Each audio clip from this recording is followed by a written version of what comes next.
information and teachers available to lead us to a better life.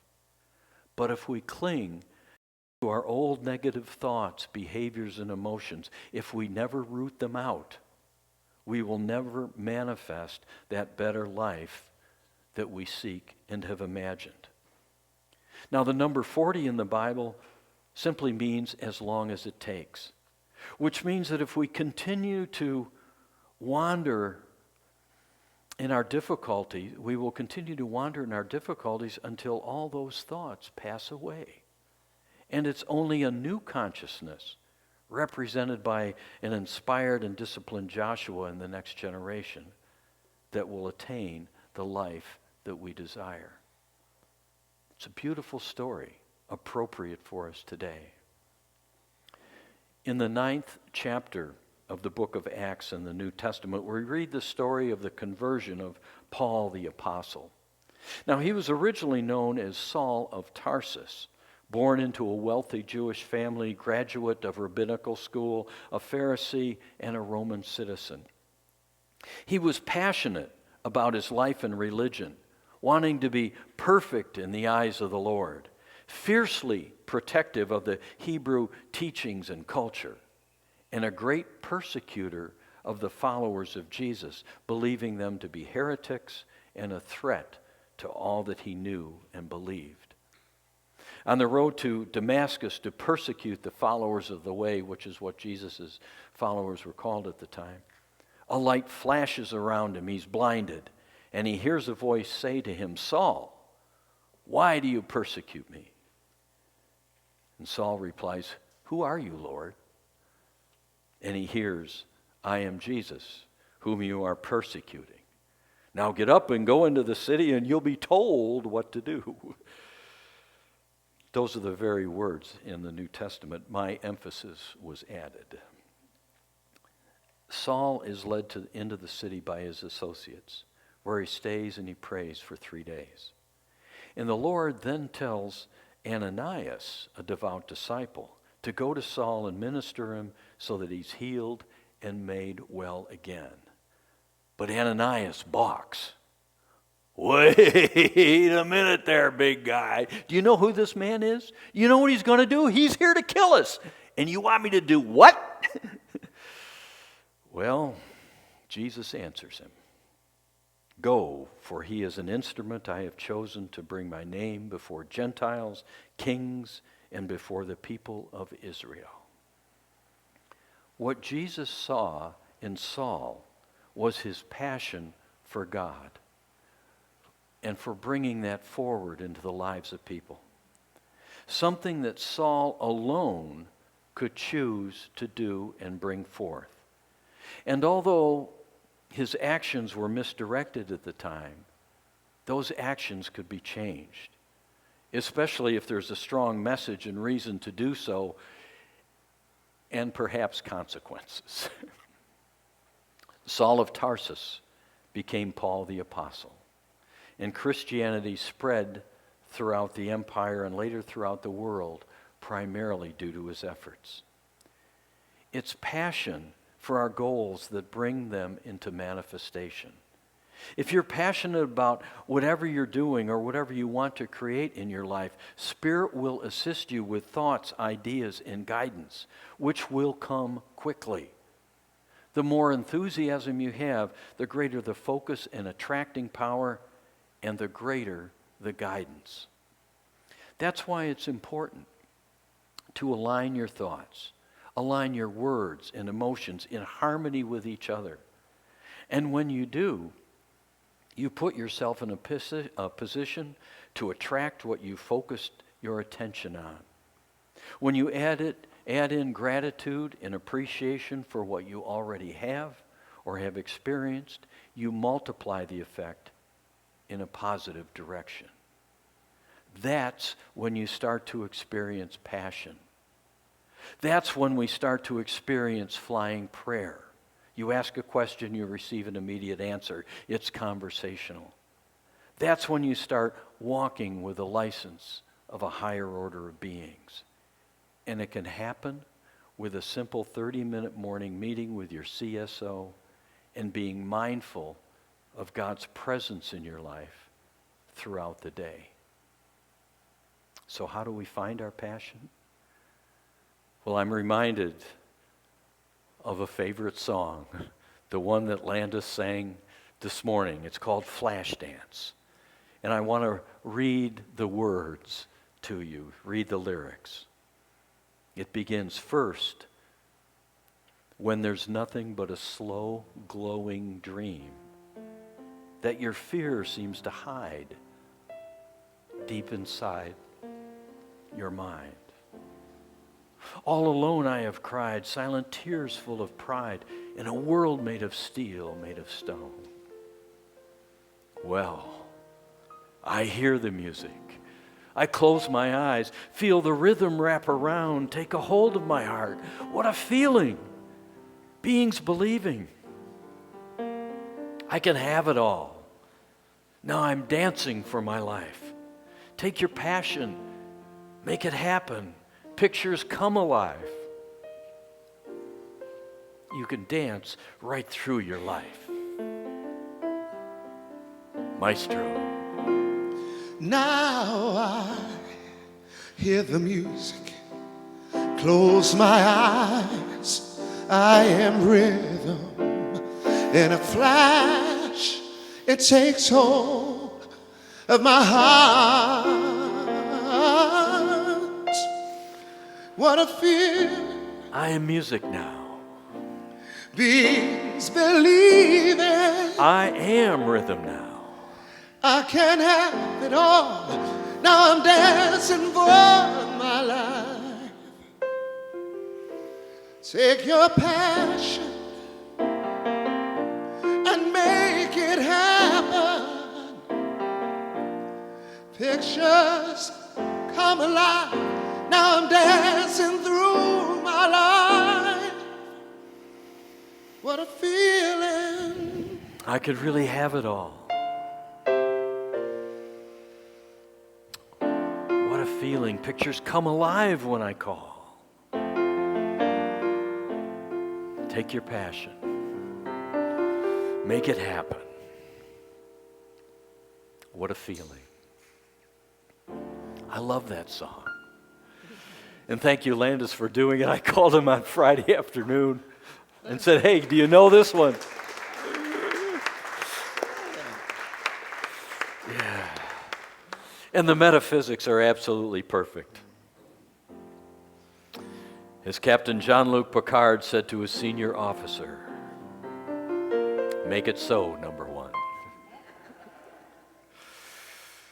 So let's just take a moment now and just let these words settle in our life.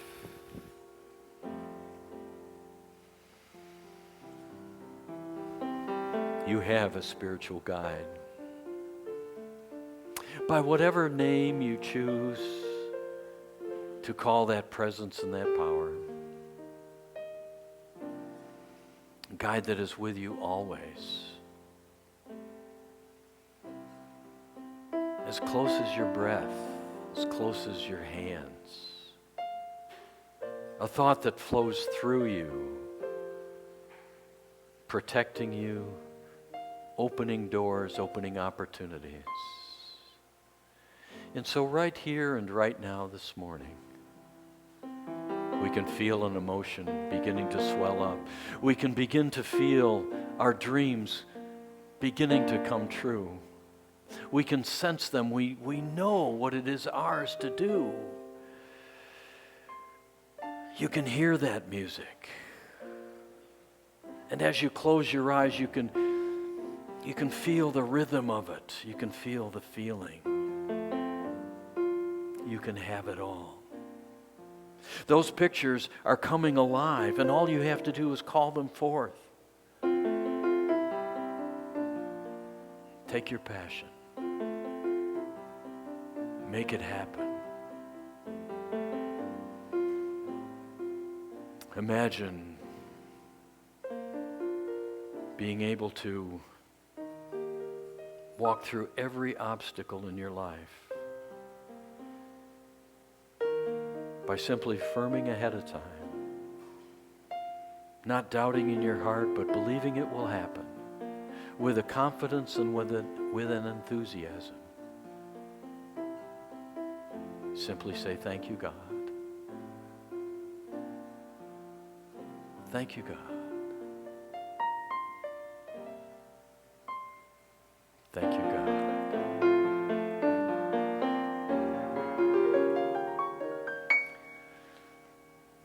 And as Bogey said, play it again, Sam.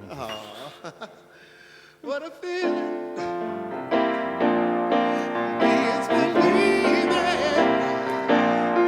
I can't have it all. I'm dancing for my life. I take your passion and make it happen. Pictures come alive. Now I'm dancing through my life. What a feeling. All right. Yeah. Woo! All right.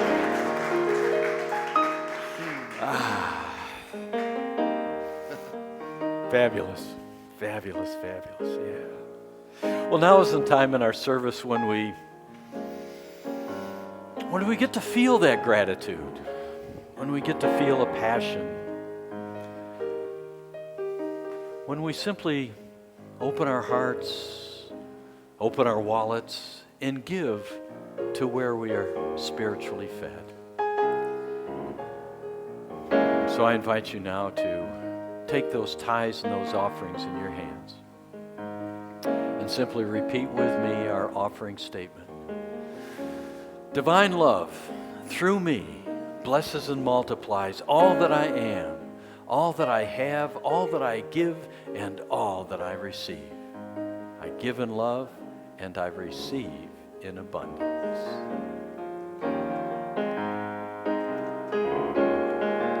From this moment forward, from this moment forward, I allow unlimited abundance into my life. From this moment forward, from this moment forward, I allow unlimited abundance into my life.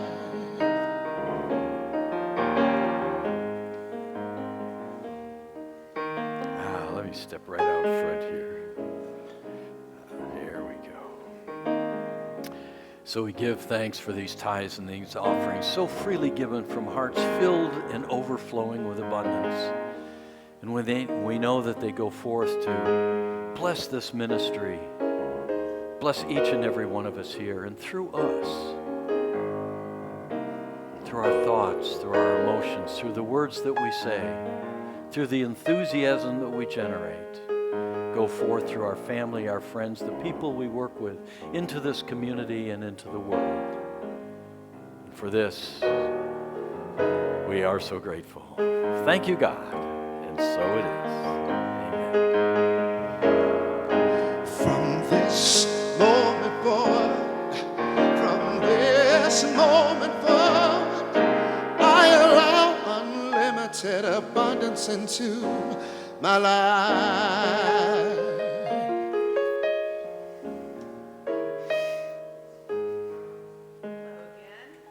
I'd like to thank Rev Doug for his motivating message, and thank you And for- Landis, too. Yeah. And Landis. Oh, yeah, Landis. The coordination and choreography. Wow. It's a stage play, you know. Improvisation. Yes. Okay. There are several events going on outside the church. The first is a workshop being held at Unity of Nashville called How to Pray with Others, presented by Linda Martella Woodsit on Sunday, August 5th. The second event is the annual Unity Retreat called Enlightened Up. There's a big exclamation point. I'm trying to get that across there. From October 3rd to October 6th at the beautiful Lake Junaluska Resort in North Carolina. We have more information, I would say, in the back on the side over there. If you would like some more information, there's flyers and such, or talk to Penny. Next Sunday, we'll be returning back to Red Bank, Community Center located behind Erlanger North Hospital. And don't forget, on Sunday mornings at 10:30, we have a time of moving with spirit with Laura Noyes leads us in some gentle movements that bring our inner spirit in tune with our bodies. Thank you, Laura. Next week is the 4th Sunday of the month, and it is Potluck Sunday, so we hope you all bring a dish to share. As we bring our service to a close, please stand right where you are and join us in singing the peace song.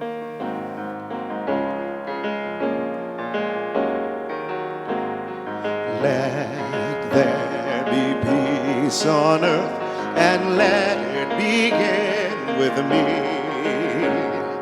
Let there be peace on earth, the peace that was meant to be.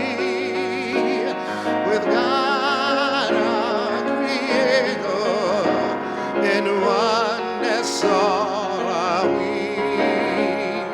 Let us walk with each other in perfect harmony.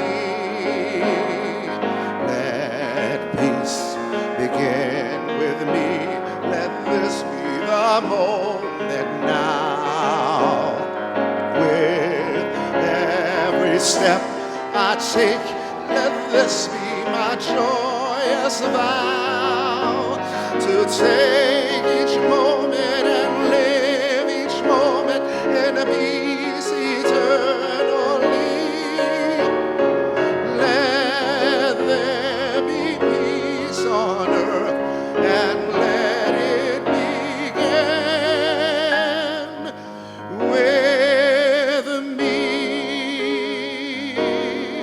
And together our prayer for protection. The light of God surrounds us. The love of God enfolds us. The power of God protects us. The presence of God watches over us. Wherever we are, God is, and all is well. And just remember as you go forward this week, 30 minutes a day, make it so. No